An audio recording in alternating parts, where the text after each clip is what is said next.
Ya, sedikit tambahan, kalau mau lihat Babetan Ready bisa langsung cek link di bagian deskripsi ya, sama link sosial media saya. Untuk Instagram itu untuk personal, sisanya untuk jual beli bisa ke Facebook page, Lapak Satwa atau Tokopedia kalau mau pakai cicilan.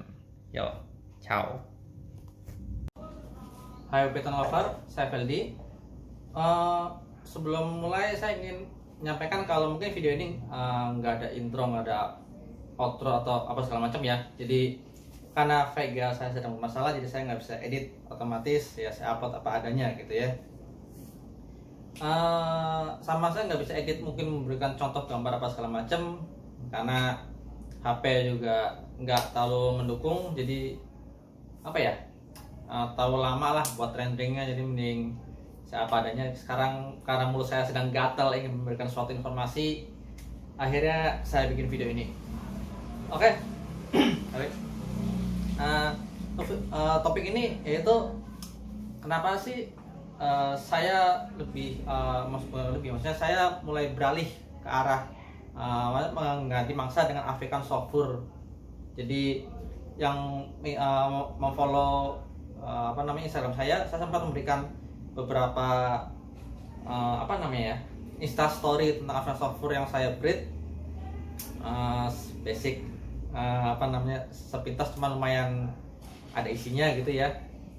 Kalian belum tahu, saya untuk ini saya akan bahas apa sih gerakan African Software secara khusus gitu ya.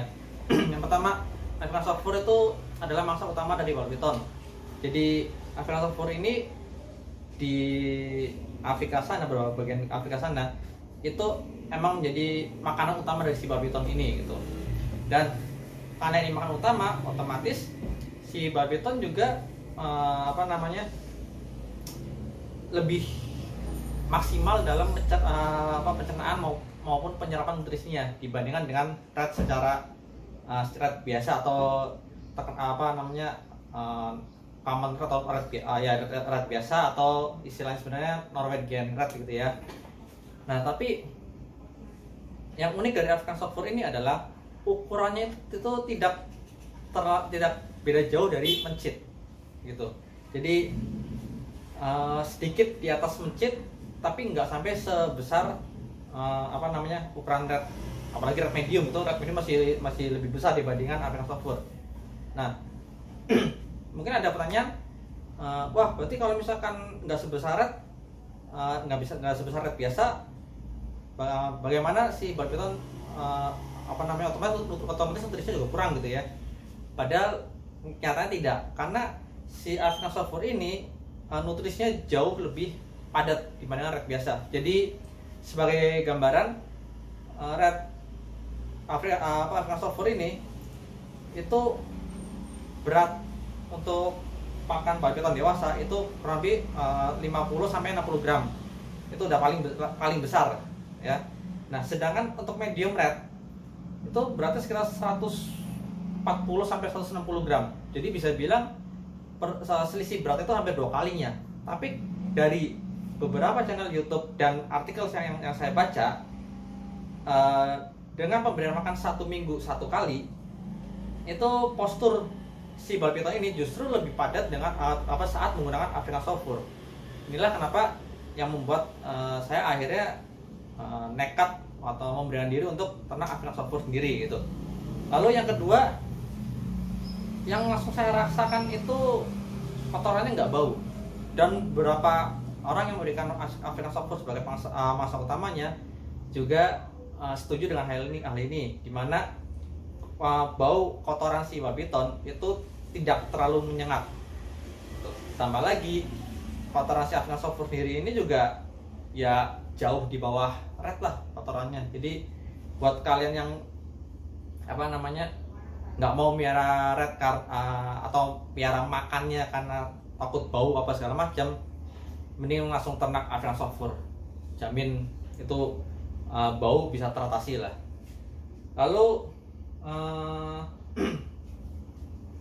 dari faktor kondisi ya. Jadi musim tahun ini saya kesulitan mendapatkan red yang sesuai ukuran untuk penggemukan calon indukan. Nah, biasanya kan saya menggunakan red medium 1 minggu 1 kali gitu ya. Tapi karena sulit mendapatkan red medium, akhirnya saya udah frustasi udah, karena kalau misalnya memberi masa yang lebih kecil, otomatis kan biaya yang dikeluarkan lebih besar gitu ya. Dan postur yang saya incar pun nggak dapat gitu. Akhirnya begitu saya mendengar ada yang menjual African Soft Fur dan sudah mulai banyak udah mulai banyak orang yang ternak, akhirnya saya mulai mereka untuk beli dan ternak sendiri gitu ya. Karena dengan ternak sendiri saya bisa langsung mendapatkan ukuran mangsa yang sesuai untuk koleksi saya ini gitu. Tapi jangan khawatir untuk yang beli dari saya, karena untuk barbeta yang saya jual tetap menggunakan red biasa supaya lebih mudah gitu ya. Karena saya yakin juga penyebaran African Soft Fur di Indonesia masih belum merata di seluruh peternak tikus gitu ya. Nah, habis itu untuk efek ke hewan lain yang memakan tikus juga, terutama mencit. Ini suatu keuntungan tersendiri, karena ukuran African Soft Fur dengan mencit itu nggak beda jauh. Jadi otomatis sangat mungkin sekali si African Soft Fur ini bakal menggantikan posisi si mencit di pasar pertikusan gitu.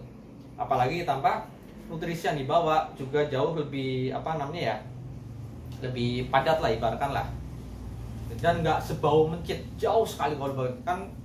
Orang bisa menganggap mencit itu paling bau, pesing apa segala macam, lalu di bawahnya red, ya kan? Di bawah red baru African Soft Fur, dan itu gapnya lumayan jauh untuk dari aroma ya. Saya pernah ternak red, jadi saya paham baunya dan pernah nyimpan berapa hari gitu ya, lumayan bikin puyeng juga. Lalu apa lagi ya? Paling itu aja gitu. Jadi untuk yang biara cow snack apa segala macam, itu sebenarnya memindah mangsa kan bukan suatu hal yang sulit gitu ya, nggak seperti memindah mangsa barbiton dari mencit ke red atau kebalikannya gitu, bakal lebih sulit dibandingkan mengubah mangsa cow snack atau milk snack gitu misalkan. Jadi otomatis si African Soft Fur bakal